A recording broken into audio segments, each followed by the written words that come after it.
من بعد احمد حیدرا، بہترین انسان، افضل ترین انسان، اشرف ترین انسان مصطفیٰ کے بعد مرتضیٰ ہے۔ والناس عرض والوسیع السماء، یہ مخلوقات علی کے سامنے سب کے سب زمین ہے اور علی آسمان ہے۔ صلوات پڑھیں۔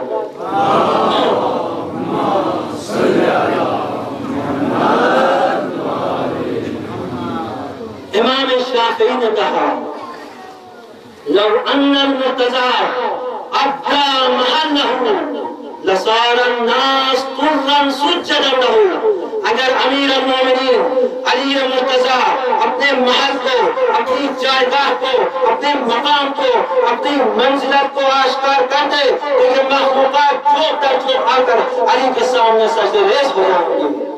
اس سے آگے بڑھا امام شافعی اعلان کر رہا ہے مات الشافعی ولیس یدری علی ربہ ام ربہ اللہ، علی شافعی ختم ہو گیا، شافعی مر گیا، مجھے پہچان نہ سکا علی خدا ہے یا خدا علی ہے۔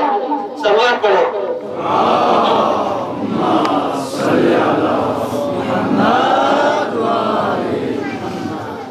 ابن ابی الحدید نے کہا، شارح نہج البلاغہ جس نے امام کی کتاب نہج البلاغہ کی شرح لکھی ہے، اس نے کہا یا قارئ الباب الذی عجزت اکف 40 اربع، یا علی سنی ہے، اہل سنت سے اس کا تعلق ہے، لیکن علی کی تعریف کر رہا ہے اور علی کی فضیلت بیان کر رہا ہے۔ یا علی، یا قارئ الباب الذی عجزت اکف 40 اربع، یا علی آپ وہ عظیم شخصیت ہے جس نے ایک ہاتھ سے در غیبت کو، در خیبر کو جڑ سے اکھاڑ دیا۔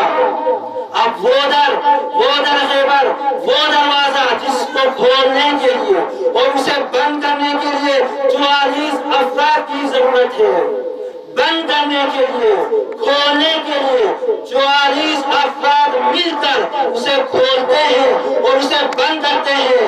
عجزت اکف 40 اربع، 44 لوگ مل کر اس دروازے کو کھولتے ہیں اور اسے بند کرتے ہیں، لیکن یا علی آپ نے اسے کھولا نہیں بلکہ ایک ہاتھ سے اسے جڑ سے اکھاڑ دیا۔